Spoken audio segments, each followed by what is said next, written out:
Off-Leash Canine Training. We have locations in Portland, Salem, Eugene, and Bend. Today I have Ollie and Lulu, and they are golden doodles, 1 year old, here for our 2-week board and train program. And they are here because they just need a little bit of work on their manners. You know, they're really nice dogs, pretty mild mannered, but they do get excited when greeting people or when their owners come home, and they do have a tendency to jump. So they need to work on their greeting manners of new people and their owners. They will bark in the yard when they hear something, or at the window if they sometimes see something out front, or see somebody walking by or some dogs. They'll bark, and the owners have a hard time getting them to calm down and stop barking and leave the window, or come to them. Their recall needs some work, and their leash manners, they're not the worst, but they do tend to pull. They like to be out in front. When they see something that they want to sniff, they'll just kind of go for it. They don't drag you too hard, but they're big and they're strong, so they will pull you, especially if you have two of them. So they need to work on that. And then just kind of controlling their impulses. They're young, they're pups, they still just see something and go for it. So we're going to work a lot on controlling their impulses, and just a general kind of understanding that they're not in charge. We're going to make the decisions for them, and we're going to give them everything they need, everything they want. And if they just go with the flow, look to us for direction instead of making their own decisions, their life will be absolutely wonderful, perfect, have tons of time to run around, spread their legs off leash when it's appropriate, and that kind of thing. So we're going to use the e-collars to get them paying a little bit better attention to us and ignoring the environment, each other. We're going to do a lot of work, since they are litter mates, where they're working separately, getting used to being independent, being apart from each other. Lulu here kind of takes the back seat. Ollie kind of goes out in front. He's the one that kind of leads the way. This is very common with litter mates, but it often leads to a less socialized, less confident dog. And then when they are on their own, they tend to be a basket case. So we're going to work on their confidence independently from each other, but give them tons of time to play and have fun and be together.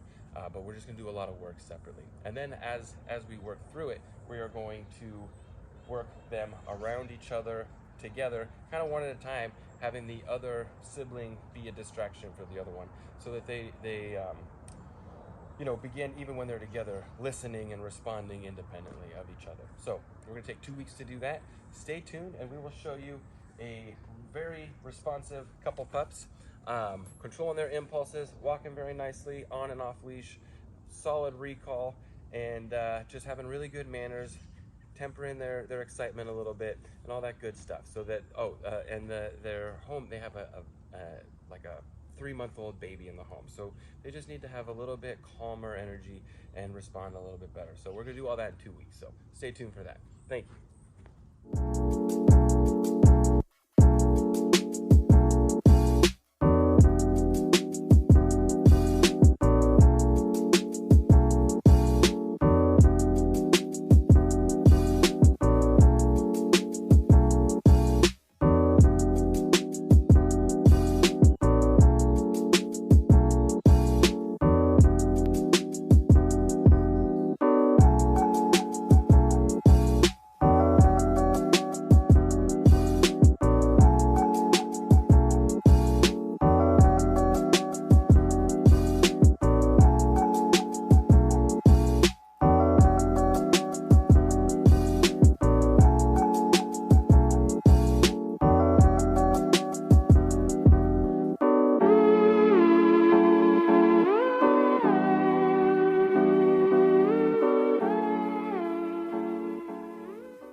Imagine, if you will, sitting down to your morning coffee, turning on your home computer to read the day's newspaper. Well, it's not as far-fetched as it may seem. In fact, both local San Francisco papers are investing a lot of money to try and get a service just like that started. Science editor Steve Newman reports on one person already using the brand new system.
I